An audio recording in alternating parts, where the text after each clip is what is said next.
His name was Gerald, 74 years old, retired engineer, no, smoker his entire life.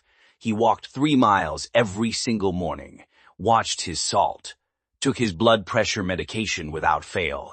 His cholesterol numbers were ones most 50-year-olds would envy by every measure he knew of. Gerald was doing everything right. But at his annual physical last year, his doctor said something that stopped him cold. Gerald, based on what I am seeing, your vascular markers, your joint inflammation, your recovery indicators, your body is presenting closer to a man of 84, 10 years older than his actual age, despite doing all the right things. Gerald isn't alone.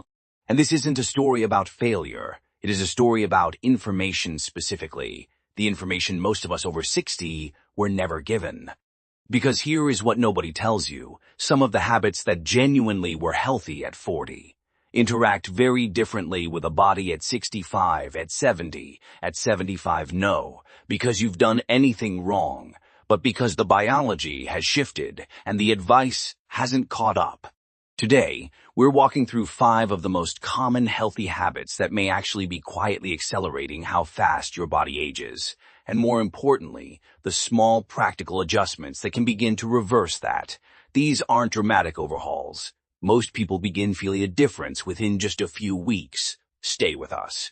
Because habit number 3 genuinely surprises most people, including many healthcare professionals. Why healthy changes after 60? Before we get into the habits, we need to spend 90 seconds on something important, because it is the key that makes everything else make sense.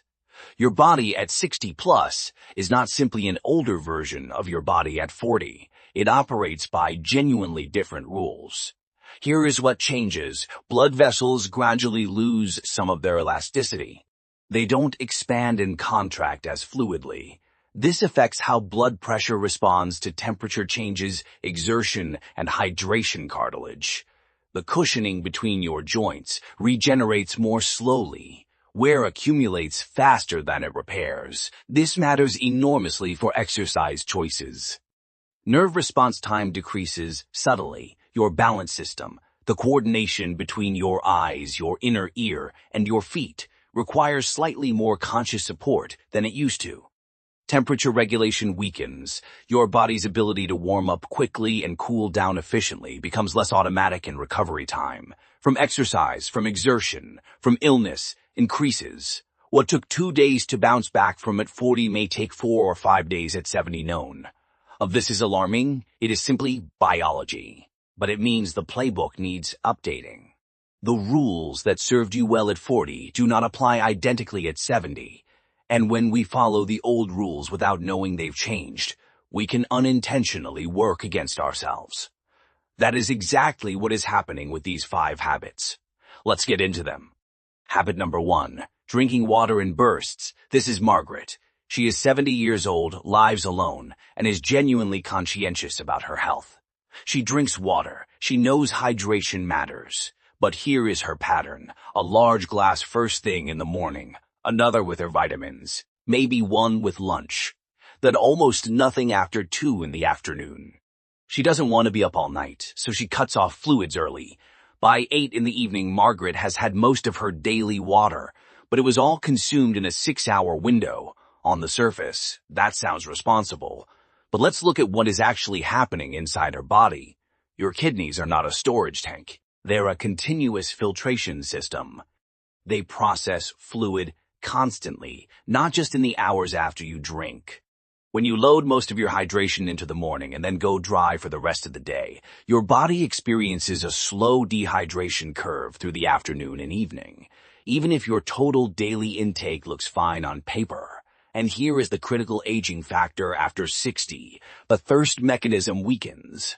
This is well documented. Older adults genuinely feel less thirsty, even when their bodies are underhydrated. So Margaret doesn't feel the warning signal that would tell her she needs water at 4 in the afternoon. The consequences of that afternoon dehydration gap aren't dramatic, but they're real. Mild chronic dehydration in older adults is associated with increased fatigue, reduced concentration, greater risk of dizziness when standing, and compromised balance. For Margaret, those afternoon slumps she'd assumed were just part of aging. In many cases, they were simply her body running low. The smarter approach is simple. Instead of front-loading water, spread it evenly. A small glass, even just 6 or 8 ounces, every 1 to 2 hours throughout the waking day. You don't need a large amount at once. Consistent, small amounts keep the kidneys working steadily and blood volume stable. If nighttime bathroom trips are a concern, simply move your cutoff to about 2 hours before bed, rather than eliminating afternoon fluid entirely. That is usually sufficient. Within just a week of shifting to this pattern, many people report more consistent afternoon energy, fewer headaches, and noticeably better balanced confidence. Margaret described it this way: "I thought I was tired because I was old. Turns out I was just thirsty. Small habit, real difference." Habit 2, jumping into high-impact walking routines too fast. Meet Robert. He spent 35 years behind a desk. Finally retired at 66. He is determined to get his health back on track. He is motivated. He is committed. And within his first week, he is walking 5 miles a day on pavement. His doctor said walking was good for him. He's doing a lot of walking. So this should be great, right? 6 weeks later, Robert's knees are aching in a way they never did before. His left hip is sore by mid-morning. He is starting to dread the walks he was so excited about. Here is what happened. Walking is genuinely one of the best exercises available to older adults. But the rate of increase matters enormously, and it matters more after 60 than at any earlier point in life. Cartilage, the shock-absorbing material in your knees, hips, and ankles, repairs itself more slowly with age. It is not that it can't repair. It is that it needs more time between stress events to do so. When Robert went from occasional short walks to daily 5-mile pavement sessions in the span of a week, his cartilage was absorbing repetitive impact faster than it could recover. Inflammation accumulated. Pain followed. Hard pavement amplifies this. Concrete and asphalt return almost all of the impact force directly to your joints. Grass, packed dirt, rubberized tracks, these surfaces absorb a meaningful portion of that force before it reaches your body. The smarter plans start from wherever you actually are, not where you wish you were. If you've been sedentary, begin with 20 to 30-minute walks 3 or 4 times per week. Then apply what exercise scientists call the 10% rule. Increase your total weekly walking volume by no more than 10% per week. Vary your surfaces when possible. Add simple strength exercises, particularly for the glutes and quadriceps, 2 days per week. Strong muscles around the joints dramatically reduce the load that cartilage has to bear alone, and honor your rest days. After 60, rest is not laziness. Rest is when adaptation actually happens. Robert backed off, restructured his approach, and 2 months later was walking pain-free, and farther than before. The goal was never to walk more. The goal was to keep walking for the next 20 years. Consistency beats intensity every time. Habit number 3, cold water swimming without awareness. This is Dorothy, 68, active, sharp. She swims 3 mornings a week and has for years. She loves it. But recently, she is noticed something troubling. After her swims, she feels shaky, a little unsteady on her feet. Once or twice, she has had to sit down on the pool bench before she felt confident walking to the changing room. She assumed she was just tired. She mentioned it to a friend, but not to her doctor. After all, she was exercising. That was supposed to be good. Here is what Dorothy didn't know. Cold water, even moderately cool pool water, triggers a physiological response called vasoconstriction. Your blood vessels near the skin's surface temporarily narrow to conserve core body heat. While you are swimming, this is largely manageable because your muscles are actively generating warmth. But the moment you stop swimming and climb out, that dynamic shifts, the exertion stops, the heat generation drops. And in older adults, the body's ability to rapidly re-regulate temperature is slower than in younger people. The result can be a temporary drop in blood pressure, reduced circulation to the extremities, and a brief but real window of physical instability. For Dorothy, That shakiness wasn't fatigue. It was her cardiovascular system recalibrating, and doing it more slowly than her body once did. The moments immediately after leaving a pool are among the highest risk moments for falls among older adult swimmers. The smarter strategy: choose pools that are heated to a comfortable temperature. Before exiting the water, spend 2 to 3 minutes doing gentle movements in the shallow end to begin warming your body, while still supported by the water. When you do exit, pause at the ladder or pool edge for 30 to 60 seconds before walking. Sit on a bench for a few minutes before heading to the changing room. None of this means giving up swimming, which is genuinely one of the most joint-friendly, cardiovascular beneficial exercises available to older adults. It means exiting the water with the same intentionality you bring to getting in. Dorothy made these small adjustments. The shakiness resolved almost immediately. She still swims 3 mornings a week. She just takes the exit more slowly now, and she has told her doctor, who is glad she mentioned it. Habit number 4, advanced yoga poses without modification. Patricia has practiced yoga for 15 years. She is proud of that. And she should be. Yoga offers remarkable benefits for flexibility, balance, and mental calm at any age. But Patricia attends a general class designed for a broad range of ages and ability levels. The poses are designed for a body that may be 30 years younger than Patricia's. And Patricia, because she is disciplined, because she doesn't want to seem like she can't keep up, attempts every pose fully. Let's look at what some of those poses are asking of an aging body. Extreme inversions like full shoulder stands place significant compressive force on cervical vertebrae. In a spine where discs have thinned over decades, that compression can cause more than discomfort. It can contribute to nerve impingement. Deep back bends stress lumbar, vertebrae, and the posterior elements of the spine, areas that after 60 often have less resilience than they once did. Prolonged neck compression can temporarily reduce blood flow through vessels that older adults rely on for cerebral circulation. And the shoulders, rotator cuff tissue becomes more susceptible to strain with age. Poses that ask the shoulder to bear weight in extended or extreme positions carry real risk for someone over 65.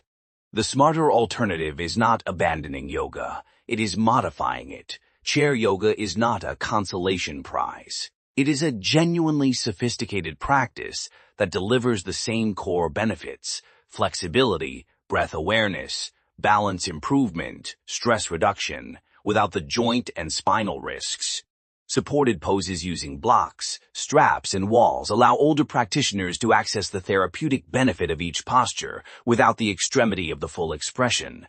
Neutral spine alignment, rather than maximum range of motion, is the operating principle that keeps the practice sustainable for decades. Slow, conscious transitions between poses are protective.